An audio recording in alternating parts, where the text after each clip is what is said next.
Olá, tudo bem? O programa Orientando Direito está no ar e como tema de hoje teremos Direitos do Consumidor. Para falar acerca deste, teremos o professor Roberto Ribeiro Lopes, advogado, professor de Direito do Consumidor e assessor jurídico do PROCON Municipal. Professor Roberto, gostaria que você iniciasse sua fala falando acerca da Lei 8.078/90, o Código de Defesa do Consumidor. Bem, professor José Adelso, o Código de Defesa do Consumidor, conhecido como CDC, popularmente conhecido, ele é uma lei inovadora. Ele veio num momento de grandes aspirações, de direitos, de deveres, de liberdades que a Constituição de 88 trouxe. E a Constituição do seu bojo já trouxe a ideia de que deveria ter um código que amparasse os consumidores. E através da Lei 8.078/90 ele foi publicado e posteriormente regulamentado pelo Decreto 2181 de 97.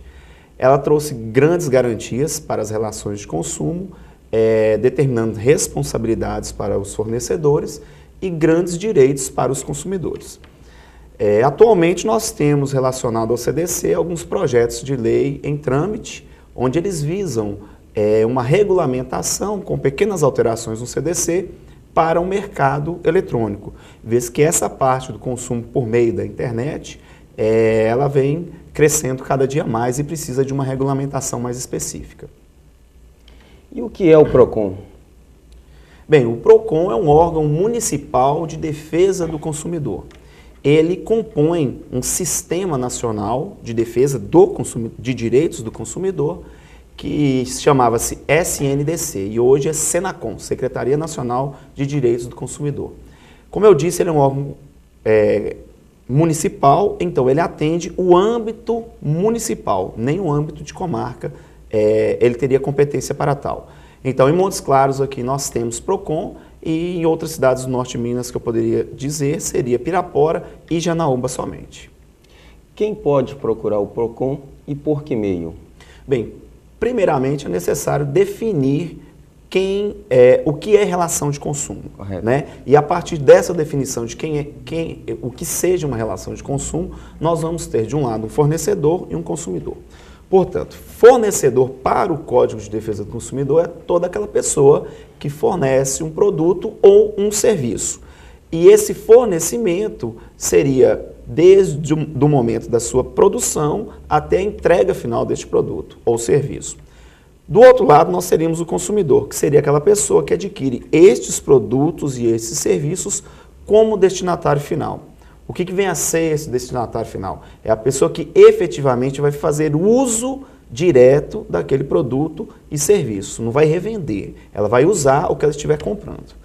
Diante disso, nós estabelecemos a relação de consumo e podemos, então, atender estes casos. Okay. Quais seriam as formas de atuação do PROCON? Bem, inicialmente nós temos duas maneiras. Nós podemos ser motivados por meio de reclamações, onde essas denúncias chegam até o PROCON, e também por meio das nossas fiscalizações, onde nós vamos até os estabelecimentos comerciais, tipo supermercados, lojas, né, shopping center, por meio do corpo de fiscais. O mais comum e habitual são as reclamações. Elas podem vir por todos os meios, conforme a Lei 8.078 define e o decreto regulamenta, por meio telefônico, por meio de e-mail, fax, e na grande maioria, que é o nosso atendimento, pessoalmente. A partir do momento que nós temos essa denúncia feita pelo consumidor, nós vamos analisar o caso, ver se enquadra dentro da relação de consumo, e enquadrando a relação dentro da relação de consumo, nós vamos prestar o atendimento, que pode ser uma simples consulta, onde ele tem uma dúvida acerca de um produto ou serviço que ele tem adquirido, e a gente ali soluciona isso. Ou através de uma ligação para o fornecedor e conseguimos uma composição entre as partes. Caso isso não seja possível, nós temos dois outros procedimentos, que um chama CIP, que é uma carta de investigação preliminar, onde nós colhemos as informações que o consumidor nos traz, juntamos os documentos, abrimos este procedimento e mandamos para esse fornecedor. Ela pode ser uma CIP eletrônica, que vai pelo correio eletrônico para as pessoas, ou uma CIP que vai pelo correio convencional, através de uma carta com AR. Chegando lá, esse fornecedor tem um prazo de 10 dias para responder ao consumidor. Essa resposta vem também, nós chamamos esse consumidor e apresentamos a resposta a ele. Se ele der por satisfeito com essa resposta, ali se encerra o procedimento. Caso ele não se dê por satisfeito ou o fornecedor não responda, nós abrimos uma reclamação, que seria o processo administrativo.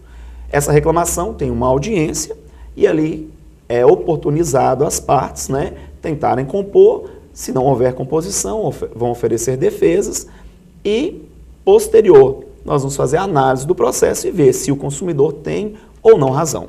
Ele tendo razão e o fornecedor não atendendo, é aplicada uma sanção administrativa. Ele não tendo razão, esse processo é baixado e arquivado. E agora vamos a uma pergunta de uma telespectadora.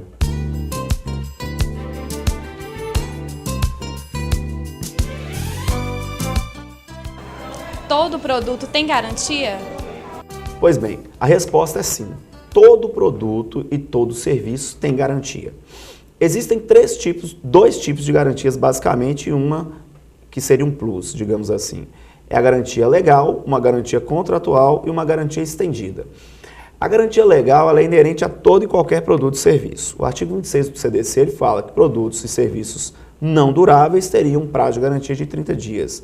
E produtos e serviços duráveis teriam um prazo de garantia de 90 dias. Essa é uma garantia estabelecida pela lei. E não obstante que o fornecedor dê uma garantia ao produto ou serviço, a lei já ampara por 30 ou 90 dias que esse produto tem uma garantia. Essa outra garantia contratual, que normalmente a gente ouve de 12 meses, é uma garantia dada pela loja, pelo fabricante. Ela é além da legal. Porém, existem produtos que não têm essa garantia contratual e outros produtos já têm essa garantia contratual. O que é importante entender é que uma vai se somar à outra. Por exemplo, nós temos um produto lá que ele tem uma garantia de bateria para veículos, por exemplo. Ele tem uma garantia de 9 meses, igual vem no certificado. Então, é 9 meses de garantia no certificado, ou seja, garantia contratual. Mas eu vejo, é um produto durável ou não durável? Bateria para veículo, um produto durável, mais 90 dias. Então, eu tenho 9 meses de garantia contratual, mais os 90 dias de garantia legal, formando, então, quase que 12 meses, né, de garantia. Além dessas garantias, nós temos uma garantia que é a estendida. Essa, ela é um plus, como eu disse, para a garantia contratual. Acerca da garantia estendida, é importante falar com os consumidores que eles precisam necessariamente verificar o produto que estão adquirindo e ver se vai ser interessante ter essa garantia ou não. Por que eu digo isso? Tem pessoas que são consumidoras vorazes. Hoje eles têm um produto, daqui 3 meses eles querem trocar por outro e assim vai, num prazo de 12 meses já tem 3, 4 modelos daquele mesmo produto, como é o caso de aparelho celular. Então, você compra um aparelho celular, ele já tem 90 dias de garantia legal. Pode ser que a garantia contratual seja de mais 9, então ele vai para 12 meses de garantia. E você ainda coloca uma garantia estendida nele por mais 12 meses. Ou seja, você está colocando uma garantia num produto de 24 meses, sendo que você vai ficar com esse produto tão somente 6 meses, 1 ano. Então, não seria interessante. Agora, se você tem interesse de ficar com produtos que têm uma vida útil mais prolongada e que você não vai fazer troca dele num curto espaço de tempo, a garantia estendida vem ser uma ferramenta muito interessante. Caso o produto apresente defeito, seja consertado dentro do período de garantia, posterior ao término do período de garantia, o produto apresenta o mesmo defeito na mesma peça. Nesse caso, há uma extensão natural dessa garantia? Pois bem, a extensão da garantia não é permitida, porque a lei já fala em 90 dias e a garantia contratual vai ser o que o fornecedor deu. O que nós entendemos é que se esse produto, logo após ter saído da garantia, ele apresenta o mesmo defeito, nós estamos visualizando uma falha na prestação do serviço, que seria de conserto. Então, que o problema se perdurou.